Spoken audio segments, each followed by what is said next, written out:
What is up, guys? Clief 101 here, and today I am joined with Matt, Sear and Jack Gem, the co-owners and co-creators of Artisan's games, who are creating and developing right now Collateral Damage. Hey, welcome. No, thank you. No, it's great to be here. Yeah. Awesome. First of all, how did you come together and create Artisan's games, and how did Collateral Damage come about? Well, we both met in university, and then we both finished university, and then we made a company together. Yeah.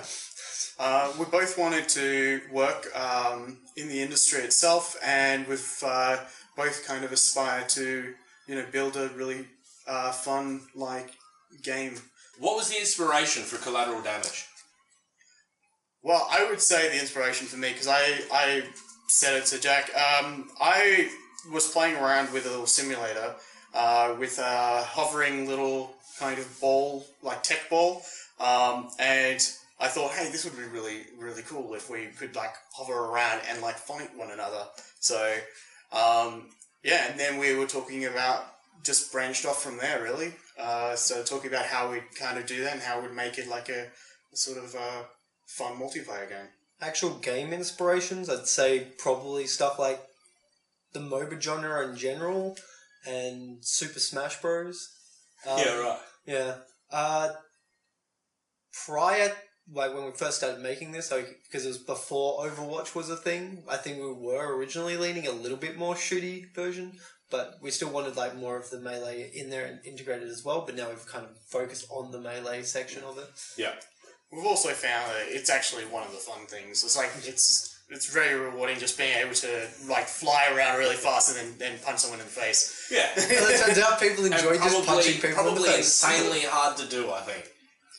Yeah. Maybe. No, it used to be. It used to be pretty hard. We've done a lot of things to try to help and support the player so that they can travel fast, but also land Punch a people in hit. the face. Yeah.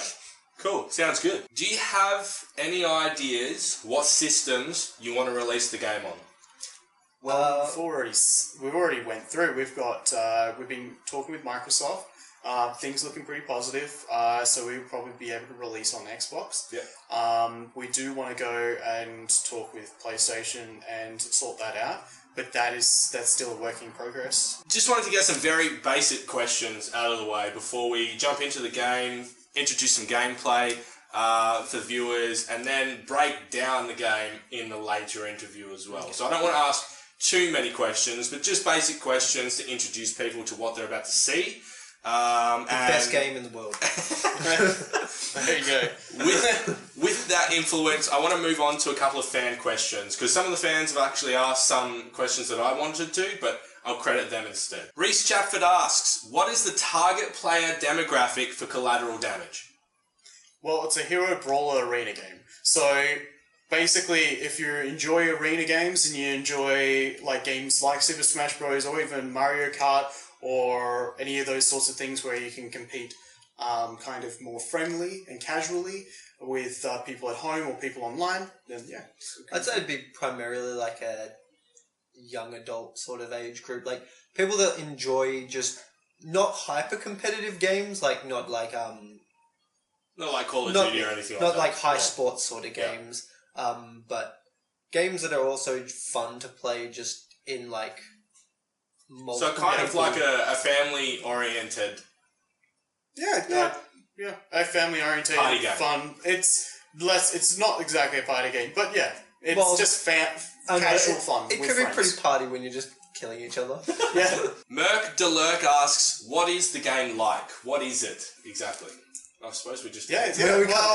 Hoverbot Brawler arena game. You basically just fly around really fast and smash each other in the face and try to pull off your ultimates and have a hell time. So you play as different kind of character robots, each with their own different skills and abilities and melee attacks, and you use each character's benefits and disadvantages appropriately to try and beat other people to death. Pretty much. To destruction. Basically, the high score wins. The high score wins. Okay. Yeah. Alright, I'm sure we'll get into the actual gameplay and everything a bit later. Barry Lanning asks, why did you decide to come up with the name Collateral Damage? What was the inspiration for it? I think Boomer. him exploding and destroying everything, I think, was where the name spawned from. Just the idea of, like, destroying multiple, like, robots at one time was the idea of just, like multiplicative, so collateral damage. Yeah. It also worked really well with the backstory of the game, where they end up, because they end up overmining their planet and destroying it to the brink of destruction, and that's why you have floating land masses. You're fighting on the last remaining parts of their planet. Oh, okay. The planet is legitimately crumbling. Okay, so it sounds like a lot more of the lore has been fleshed out since last I spoke to you guys and everything about the game. Although most of the lore is still kind of, like, not spread out in the not accessible at this point. It's not accessible. We're still kind of fleshing it out. You'll find out a lot more lore as, like, when we actually release the official maps for each of the heroes. Yeah. Cool. Reese Chapford, again, he asks, the game has a distinctive set of theme colours. Who came up with the look of the game? And to follow up, what was the reason for the colour theme? Well, I came up with all the colour schemes and that. I went with an otherworldly feeling, and we generally also come up with, like, in our own planet, we have, like, a lot more greens and blues. So a nice complementary to that is to come up with, like, the reds and purples, and we also have blues in that, so it just complements and gives you that sort of otherworldly feeling. And a quick touch on that, the world is technically waterless, so that's why there's very few of, like, blues and so the robots and stuff. It's no organic life. The life that exists on this planet gave birth to mechanical robots, so everything is steels, metals, crystals, all the minerals. So we kind of tried to base all of the art style off, like, what would this planet look like if it was a mineral-based sort of life form. Yeah. So, yeah. Fantastic. Well, thank you for joining me with an interview before we get into the beta. Yeah. Cannot wait to get my hands on this build for the beta. It's been about a year since I've touched it, and I cannot wait to see the changes implemented. I got one other thing to ask. Now, last time I touched the game, I'd offered, like, suggestions and things to help move the process along and everything, and for the most part, as far as I'm aware, a few of those things were implemented. So, am I going to get credited any of that? Well, everybody that's involved. We might put your name down at the bottom of the credit. Ryan, we might have suggested stuff. That's why. Everyone that also has been and will be involved in, let's say, beta testing, they will be like credited as they've helped support as a supportive community. So, like, you would probably be under the community. I'm pulling the lane, man. It's fine.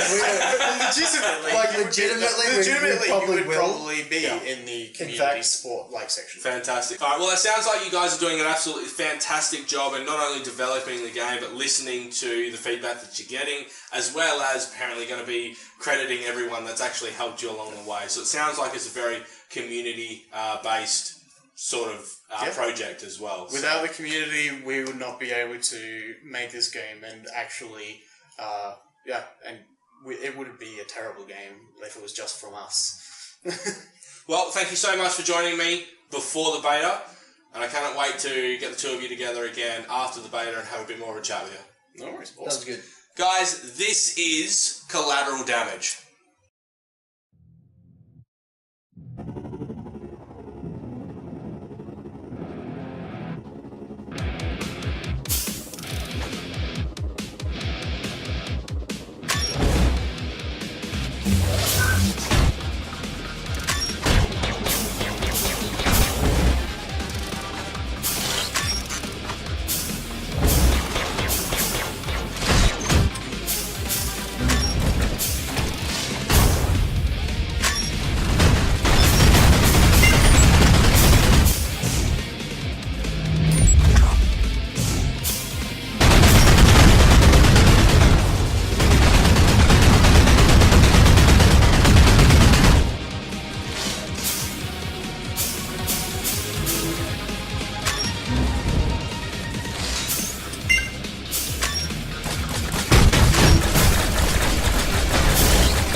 Okay, so we've gone ahead, done the beta test. You guys have seen some footage on that. I'll continue to play some throughout this second interview. So I want to follow up some questions and get a bit more in depth as to what the game is and what the future is for the game as well. Barring some of the bugs that need to be fixed, from the beta build and everything, what else would you like to implement into the game? Well, we're going to be implementing, ideally, a map for each hero that gives you a bit more background and a little bit of story about like what they are and where they come from. And as well as 3 different game modes. We already got Deathmatch single player, we'll have Deathmatch team, and as well... an elimination mode that's close to home towards a lot of Super Smash Bros. Players where you have to eliminate each other with a set of lives rather than score points. Yeah. Fantastic. Is there going to be an online mode? We actually plan on all the modes being online available. We plan on having local multiplayer and online multiplayer. As well as split screen online multiplayer. Okay. So ideally then, how much would a maximum server hold in terms of players? Each game will probably hold about 8 players online. Okay. Yeah. That sounds reasonable. Maps are kind of small. It's not over convoluted then.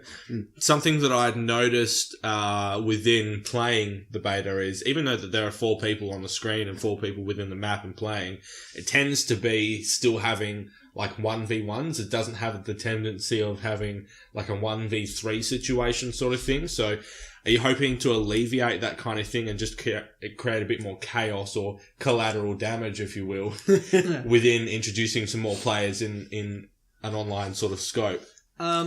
Yes and no. There's some characters that benefit heavily from picking on multiple characters. So Boomer has a spin ability where he deals damage to players around him. But then you have characters like Oblix that just wants to fight people one-on-one. So he's very good at pulling one person aside and then punching that person. So it really depends on which character's playstyle. With 8 people, there are definitely more chances that people will get into more group fights. But there will definitely be characters that will prefer the one-on-ones.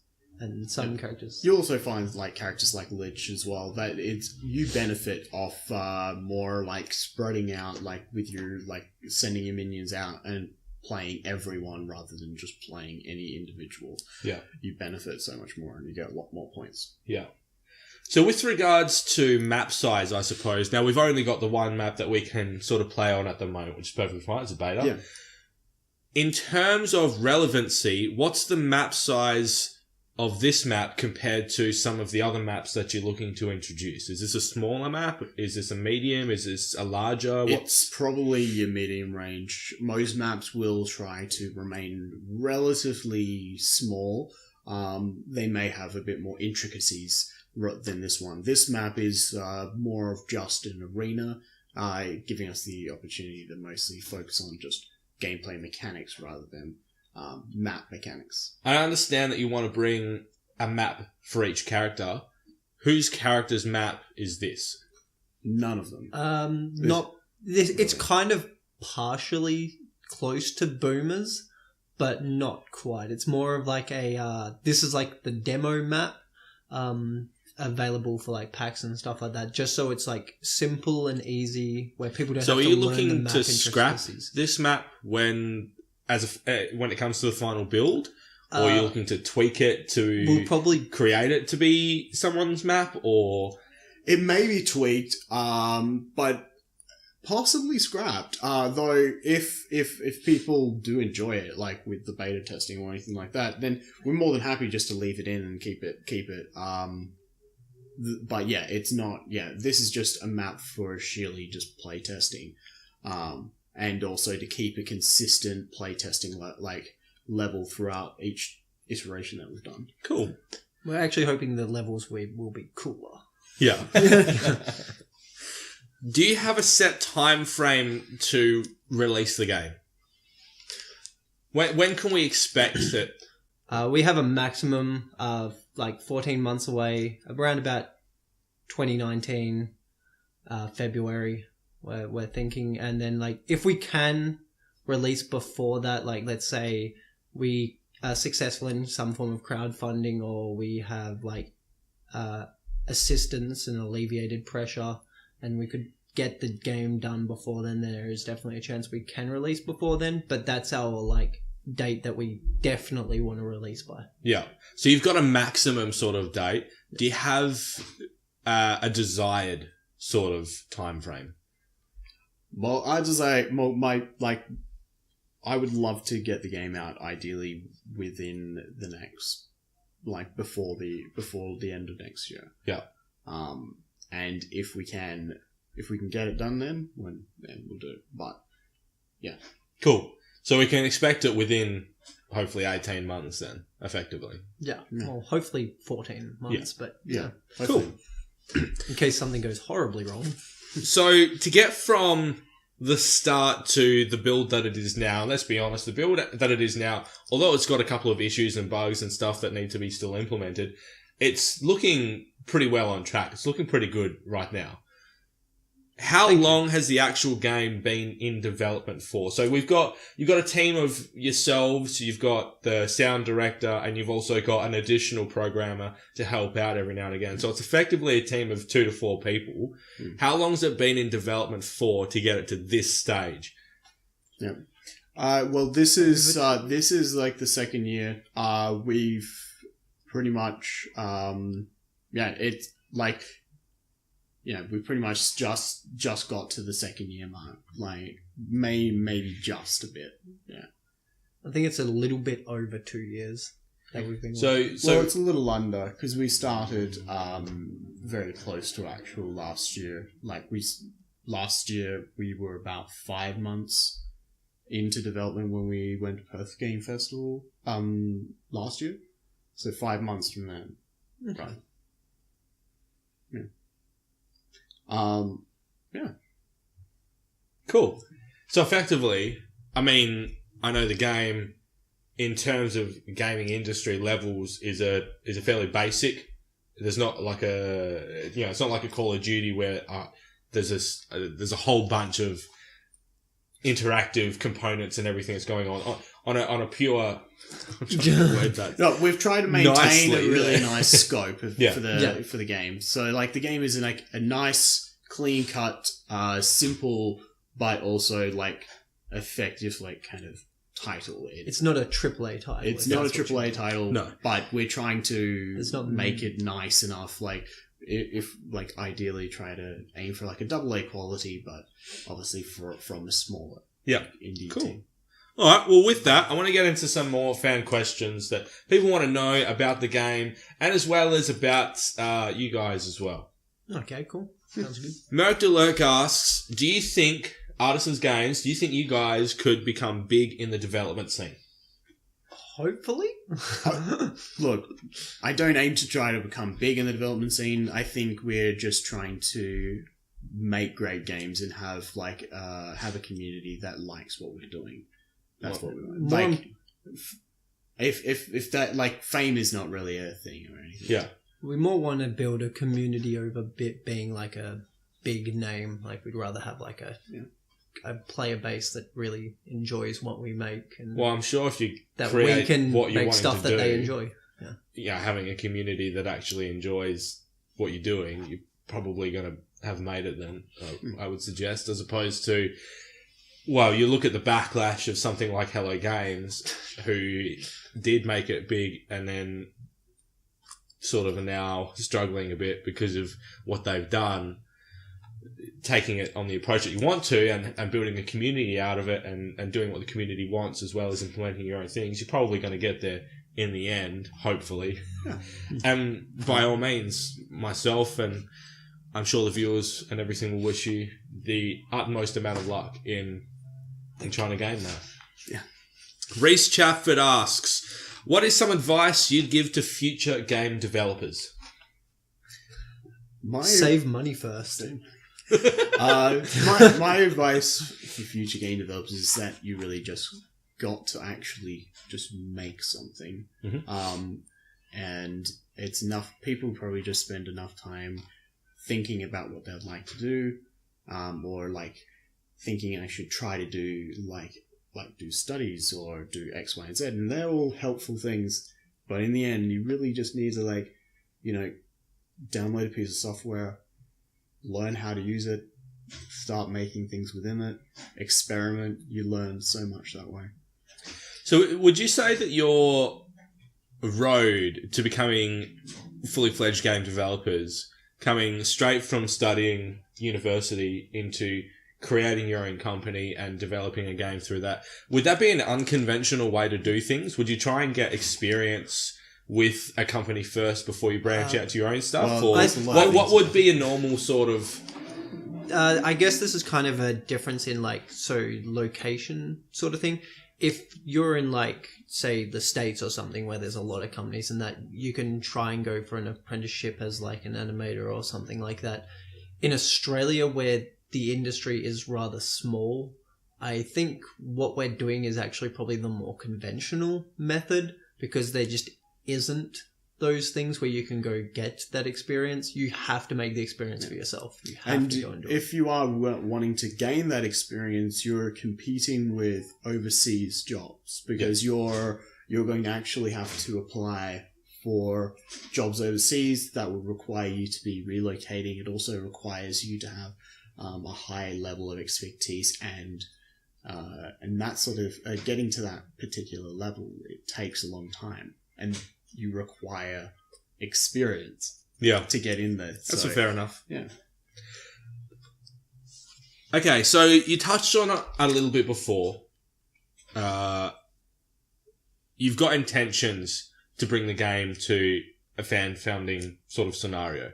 Do you have any idea as to when that's going to happen, and where is the information going to be so that people can do that and jump on board and support? We are considering, we're actually hoping to, I guess we should say, do a Kickstarter event around PAX this year. When we're heading to PAX, we're showcasing it. We're hoping to get people... So when's PAX? End of October. So we'll probably, if possible, be launching it around October 20th, probably just before we fly out.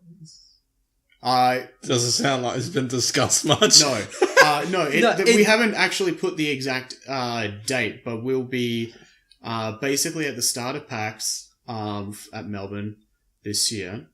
We're possibly going to be putting up the campaign. The only thing that we've been holding back on with activating the campaign is just that we want to prioritize getting the game features done and ironed out before we show it at PAX, because otherwise we're not going to demo the game, and it's going to end. We're not going to focus on the game first. Focus on the game first. Game first, then we'll worry about the fundraising. This is why the hopeful thing is, we want to actually get the game to a good state so that we can actually show it off and be like, this is what we're making, so please support us. But all information and stuff on if we ever do a Kickstarter and stuff will be on both our website, which is artisangames.com, and then we have our Facebook community page, which is just the Collateral Damage community page, and the Artisan Games business page on Facebook. Yeah. We'll be announcing on all those, and by all means, guys, you'll find all the links to all of those sites and everything in the description below. Yeah. So, yeah. Yeah, and a lot of accessing us just through our website is probably the easiest way. At the moment on our website, we do have beta signups, because at the start of next year we will be hosting beta play, where you'll be able to gain access to the game in some form and be able to play matches. So that was going to be my next question. We've been doing, you guys have been doing a lot of local beta testing here in Perth and everything. When is ideally the game going to be able to go on an online game beta testing so that other people can give you different forms of feedback and really sink their teeth into what you guys are trying to accomplish? We are hoping the online will be done for the start of next year. There's a few things that we have to polish off. Still a few conventions and stuff we got to go through and that as well. Yeah. You're looking at possibly within the first 3 months of next year, that within that time frame, like within that block, we will be basically contacting a few people to start with. We'll be running a few testing with them, then we'll expand and keep doing so on and so forth. And compared to what we've seen today with regards to the beta, when you launch an online beta early next year, is there going to be any additional content, or is it more the content that you have but a bit more polished?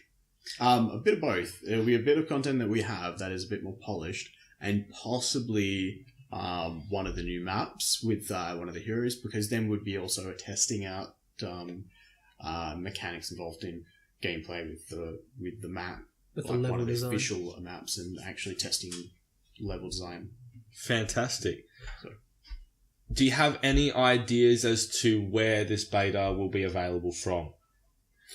This will be... Because I know that you guys were saying before that you're in discussions with Xbox with regards to bringing the game there. Is this going to be a beta that's accessible through Xbox Live, or will it be accessible It'll be on through PC. On Steam. PC by Okay. Steam.